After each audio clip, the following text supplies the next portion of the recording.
Last class, we talked about information processing, and we used the pump drill to show how information processing is applied to something that's hands-on. This week, we're going to look at the pull drill, and you're going to see variations from other elements of primitive fire making that we did in previous weeks. So for a bow drill, you need some sort of socket to protect your hand from the spindle. And last class period, we had the pump drill that required a counterweight. So here we have counterweight as well, and you have a fireboard and cordage. And we're going to use a variation of a clove hitch to tie the cordage on. What I want you to talk about is connect this activity to elements of explicit memory that are needed and implicit memory. Now, I know we've talked about this, but not in great detail when we covered tops of knowledge. But this is really going to break the course up into explicit knowledge and implicit knowledge and how it relates to memory. For the second half of the course, we're going to focus more on the affective domain of Bloom's taxonomy and the implicit knowledge, and not just the psychomotor side, the skill-based activities, but we're going to also get into behavior, and more specifically, motivation. Now, I've already made a video about how this goes together, but your group can talk about what is the explicit memory needed to create the pull drill. What do you need to know when it comes to declarative knowledge, conditional knowledge, conceptual knowledge? What information is most important when constructing a pull drill? Just to give you some ideas, let's talk about how to put the cordage on. So we already know how to put a clove hitch on a spindle. We've done that before. But the change here is we're going to put a loop. We're actually going to go backwards from what we traditionally do to put a half hitch in. And what that's going to allow for is to get us both pieces of cordage going in the same direction. So I'm going to cinch these down, and that's going to allow us to wrap that up.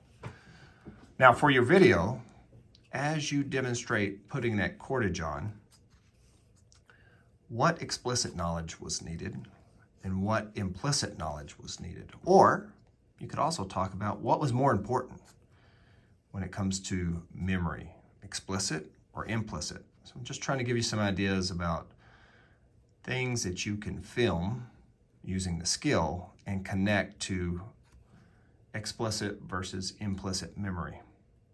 So next, another idea is to take and make a lark's head. Now, I don't know if we've done this on another skill yet, but that's going to allow me to put a handle in. I'm going to use an old used up fireboard from a hand drill. It has my handle, but you saw how that slid on. Now, what's more important to tie that knot? Would it be implicit or explicit? Or you could talk about how both are used. That's going to allow me to put a handle on and make that comfortable. So what information is needed to make the fireboard? I know that I can use a fireboard that's about the same size as one that you would use for a hand drill, but I know I need it to be longer, because when this spins, I don't want this to jump out or to hit my ankle when I'm holding that down with my foot. Or if I've got a partner holding this down, I want it to be long enough so that their hand doesn't come in contact with that spindle.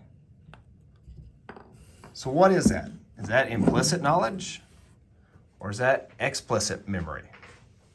It's explicit. So that's something that you could add to your video if you're trying to come up with a way to explain the construction of a pull drill and how it's connected to explicit and implicit memory.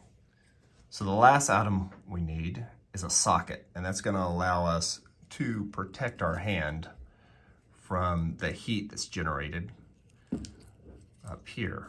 So what's What is that? Is that explicit or implicit? That's explicit, right? That's factual knowledge. I know I need to make a socket to protect my hand, but there's also implicit knowledge in the skill it takes to actually carve this out. So the muscle memory to actually carve a socket is important. But it's really more explicit because you could go out and find something that would work as a socket without having to make anything. So I would say explicit knowledge or explicit memory would be the most important part of finding something that can act as a socket. So at the end of your video, summarize the process and talk about explicit memory and implicit memory. What was most important when putting the whole kit together? So you can have those elements that I just demonstrated and talk about the difference between explicit and implicit memory, but then summarize it, like all together. Once this was put together, what did you use most? Was it more explicit memory that was important in the construction of the pull drill?